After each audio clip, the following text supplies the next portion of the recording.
year is 1917, and Representative Oscar Callaway enters a disturbing statement into the U.S. Congressional Record. The statement reveals why J.P. Morgan interests hired 12 high-ranking news managers. The 12 were asked to determine the most influential newspapers in America. They were to figure out how many news organizations it would take to control generally the policy of the daily press of the United States. The 12 found it was only necessary to purchase the control of 25 of the greatest papers. An agreement was reached. The policy of the papers was bought, and an editor was placed at each paper to ensure that all published information was in keeping with the new policy. Soon, that policy would be defined by a front group formed by J.P. Morgan and his colleagues. In fact, Morgan's personal attorney was founding president of the organization, the Council on Foreign Relations.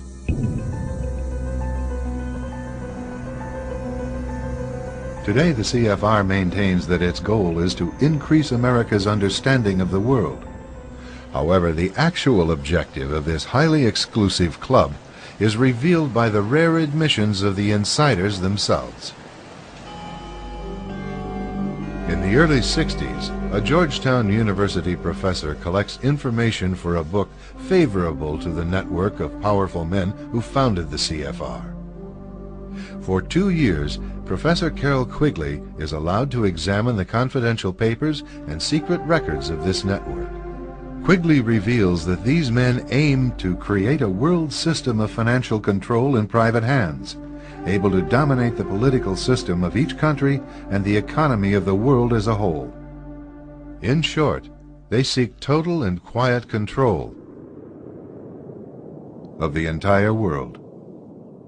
And the CFR is their most visible conduit for carrying out that agenda.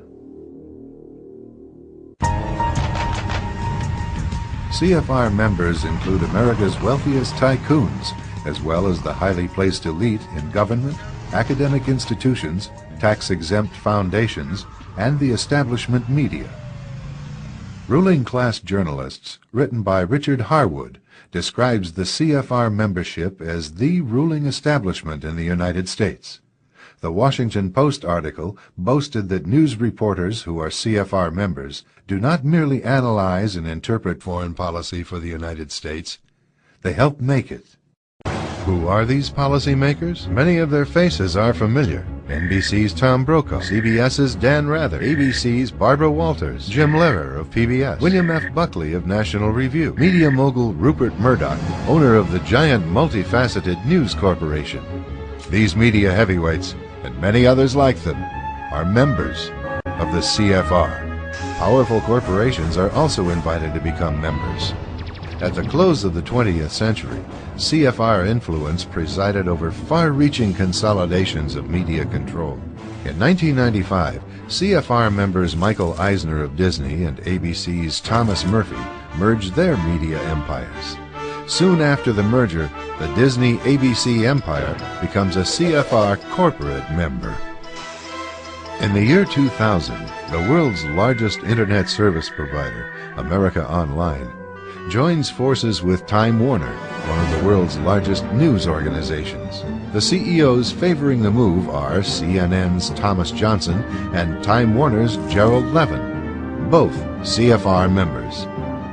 Once again, another media giant is created under the shadow of CFR influence.